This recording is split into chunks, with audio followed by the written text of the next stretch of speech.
నమస్కారం. Welcome to our channel. నేను మీ Padmavati. July నెల 16వ తేదీ నుంచి 31వ తేదీ వరకు 12 రాసుల వారికి ఏ విధంగా ఉంటుంది అనేది మనం ఇప్పుడు గురువుగారు ప్రముఖ జ్యోతిష్యులు బ్రహ్మశ్రీ నందిబట్ల శ్రీహరి శర్మ గారు మనతో పాటే ఉన్నారు. ఆయనతో మాట్లాడి ఈ 12 రాసుల వారికి ఏ విధంగా ఉండబోతుంది అనేది మనం తెలుసుకునే ప్రయత్నం అయితే చేద్దాం. నమస్కారం గురువుగారు. గురువుగారు, ఈ నెల 16వ తేదీ నుంచి 31వ తేదీ వరకు మీన రాశి వారికి ఏ విధంగా ఉండబోతుంది, అలాగే ఏ ఏ కార్యక్రమాలు వాళ్ళు చేయడం వల్ల వారికి విజయోస్తు కలుగుతుందో చెప్పగలరని కోరుకుంటున్నాను.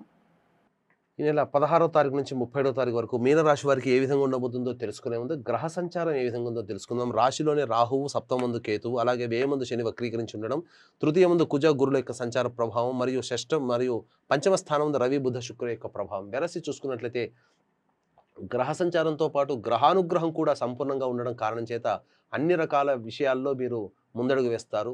అన్ని రకాలుగా వ్యాపారస్తులు కావచ్చు, చిరు వ్యాపారస్తులు కావచ్చు, అలాగే కుల వృత్తులు కావచ్చు, చేతి వృత్తులు ఉన్నటువంటి వారికి ధనాదాయ మార్గాలు అధికంగా ఉన్నాయి.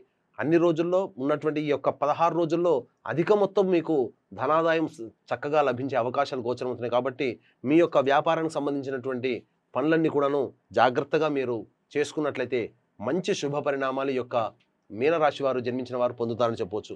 ఇక ముఖ్యంగా గమనించుకున్నట్లయితే ఏలిన నాటి శని ప్రభావం వలన కూడా కొంత సమస్యలు అనేటువంటివి బాధించినప్పటికీ శని వక్రీకరించినటువంటి కారణం చేత కొంత వెసులుబాటు మీకు ఈ యొక్క మీనరాశి వారికి గోచరం అవుతుంది. తద్వారా మీ పనులన్నీ కూడా చక్కబెట్టుకునే అవకాశాలు ఉంటాయని చెప్పొచ్చు. వివాహానికి సంబంధించినటువంటి చేయ ప్రయత్నాల్లో వివాహార్థులకి వివాహం జరిగేటువంటి అవకాశాలు ఉంటాయి. అలాగే ముఖ్యంగా విద్యార్థులకి చక్కటి విద్యాలయాల్లో మీకు ప్రవేశం గోచరం అవుతుందని చెప్పొచ్చు. ఇక ప్రధానంగా చూసుకున్నట్లయితే ఉద్యోగార్థులు కాస్త మెలకువలతో, జ్ఞానంతో, లౌక్యంతో ముందడుగు వేస్తే ఉద్యోగంలో వచ్చే చిన్నపాటి సమస్యల నుంచి మీరు బయటపడవచ్చు అని చెప్పవచ్చు. ముఖ్యంగా దాంపత్య విభేదాలు కలిగి ఇబ్బంది పడేటువంటి వ్యవహారంలో ఉన్నటువంటి వారికి దాంపత్య విభేదాలు తొలగి ఆనందదాయకమైనటువంటి గడిపేటువంటి రోజులుగా గోచరమవుతుందని చెప్పవచ్చు. ఇక అన్ని రకాలుగా ఈ యొక్క మీనరాశిలో జన్మించినటువంటి వారికి అనుకూలమైనటువంటి ఫలితాలే అధికంగా గోచరమవుతున్నాయి. అయితే ఎంతటి వ్యక్తికైనప్పటికీ కూడాను ప్రతిరోజు ఒకే విధంగా ఉండదు. కాబట్టి ఈ యొక్క మీనరాశిలో జన్మించినటువంటి వారికి ఏ ఏ రోజుల్లో ధన ఆదాయం అధికంగా ఉంటుంది, ఏ ఏ రోజుల్లో ధన ఖర్చులు అధికంగా ఉంటాయో మనం క్లుప్తంగా తెలియజేసుకుందాం. ఇక గమనించుకున్నట్లయితే 16వ తారీఖు రోజున మీకు సంబంధించి ఈ యొక్క మీనరాశిలో జన్మించినటువంటి వారికి ఆకస్మికమైనటువంటి ధన ఖర్చులు కనబడుతున్నాయి. 15వ తారీఖు లాగానే 16వ తారీఖు కూడాను ఖర్చులు అధికంగా ఉన్నాయి. కాబట్టి జాగ్రత్తలు పాటించండి. ఇక 17, 18 తారీఖుల్లో మీ యొక్క సంతానంతో వాగ్వివాదాలు జరిగే అవకాశం ఉంది. కాబట్టి జాగ్రత్తలు పాటించండి. సంతానంతో మీరు వాగ్వివాదాలు పెట్టుకోకుండా మౌనంగా ఆశ్రయించడమే చాలా మంచిదని గమనించుకోవాలి. అలాగే సంతానంతో చిక్కులు కానీ, సంతానపరంగా సమస్యలు కానీ, సంతానపరంగా ఖర్చులు కానీ పెరిగేటువంటి అవకాశాలు కూడా గోచరమవుతున్నాయి. అలాగే దాంపత్యంలో ఉన్నటువంటి వారికి సంతానం కోసం ఎదురు చూసే దంపతులు వాయిదా వేసుకోవడమే చాలా మంచిదని గమనించుకోవాలి. ఇక 19, 20, 21 తారీఖుల్లో మీ యొక్క చేస్తున్నటువంటి వృత్తి, ఉద్యోగ వ్యాపారాల్లో మీకు అనూహ్యమైనటువంటి ప్రజాదరణ పెరగడం, వ్యాపారస్తులకైతే లేదా ఉద్యోగస్తులకైతే అధికారుల యొక్క అండదండలు పెరగడము, తోటి ఉద్యోగస్తుల సహాయ సహకారాలతో మీ యొక్క పని పట్ల మీకు కీర్తి ప్రతిష్టలు లభిస్తాయి. ఆనందకరంగా మీరు ఉత్సాహంగా మీరు ఇంకా భవిష్యత్ కార్యాచరణ రూపుదిద్దుకోవడానికి 19, 20, 21 తారీఖులు మీ యొక్క ఉద్యోగ సంబంధమైన విషయాల్లో మీకు ఊతమిస్తాయని చెప్పవచ్చు. ఇక 22, 23 తారీఖుల్లో వ్యాపార రంగంలో ఉన్నవారు, ఉద్యోగంలో ఉన్నవారు, వృత్తుల్లో ఉన్నటువంటి వారు అన్ని రకాలుగా మీరు అధిక ధనాదాయం పొందేటువంటి అవకాశాలు గోచరమవుతున్నాయి. ఉద్యోగ బదిలీలకు సంబంధించి, ప్రమోషన్కి సంబంధించినటువంటి చేపట్టినటువంటి కార్యక్రమాలు చాలా మటుకు మీకు శుభ పరిణామాలుగా చోటు చేసుకుంటాయని చెప్పవచ్చు. ఇక 24, 25 తారీఖుల్లో ఆకస్మికమైనటువంటి ధన ఖర్చు అధికంగా అయ్యేటువంటి అవకాశం ఉంది. కాబట్టి జాగ్రత్తలు పాటించండి. ఎక్కువగా గమనించుకున్నట్లయితే ఈ యొక్క 24, 20 తారీఖుల్లో వృధా ప్రయాస, కాలము వృధాగా జరిగిపోవడం తప్ప ఎటువంటి లాభము, ఎటువంటి పనులు కూడాను ముందుకు సాగవనేటువంటి విషయాలు గమనించుకోపోగా ఇంకా అధిక ధనంగా అయ్యేటువంటి అవకాశం ఉంది. కాబట్టి ఏదైనా కానీ 24, 25 తారీఖుల్లో మీరు గమనించుకున్నట్లయితే మీ భవిష్యత్తులో ఏదైనా ఖర్చులు పెట్టుకోవాలని మీరు నిర్ణయించుకున్నట్లయితే 24, 25 తారీఖులో వాయిదా వేసుకోవడం చాలా మంచిదని గమనించుకోవాలి. ఎందుకంటే ఆల్రెడీ 24, 25 తారీఖుల్లో మీ ఖర్చులు ఉన్నాయి. మీరు పెట్టినటువంటి ప్లానింగ్ పెట్టినటువంటి ఖర్చులకి ఈ 24, 20 తారీఖులో ఖర్చులు కనుక తోడైతే అధిక ధన వ్యయమే మిమ్మల్ని ఉక్కిరి బిక్కిరి చేసే ఇబ్బందులుగా మారతాయి. కాబట్టి జాగ్రత్తలు పాటించండి. ఇక 26, 27 తారీఖుల్లో మీరు ఇంతకుముందు చేపట్టినటువంటి పనుల పట్ల సంతృప్తిగా జీవితాన్ని పొందుతారు.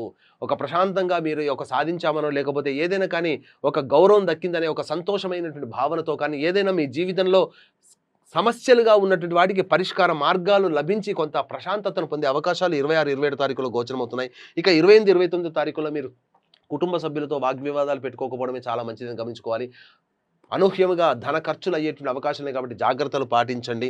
అలాగే 30, 31 తారీఖుల్లో మీరు సహాయ సహకారాలు మీ తోటి ఉద్యోగస్తులు కావచ్చు, పరిచయస్తులు కావచ్చు, సోదర సోదరిమణుల వల్ల కావచ్చు, సహాయ సహకారాలు పొంది మీరు అనుకున్నటువంటి విధంగా మీరు మంచి పనులను పూర్తి చేసుకుంటారు. రాని బాకీలు వసూలు అవుతాయి.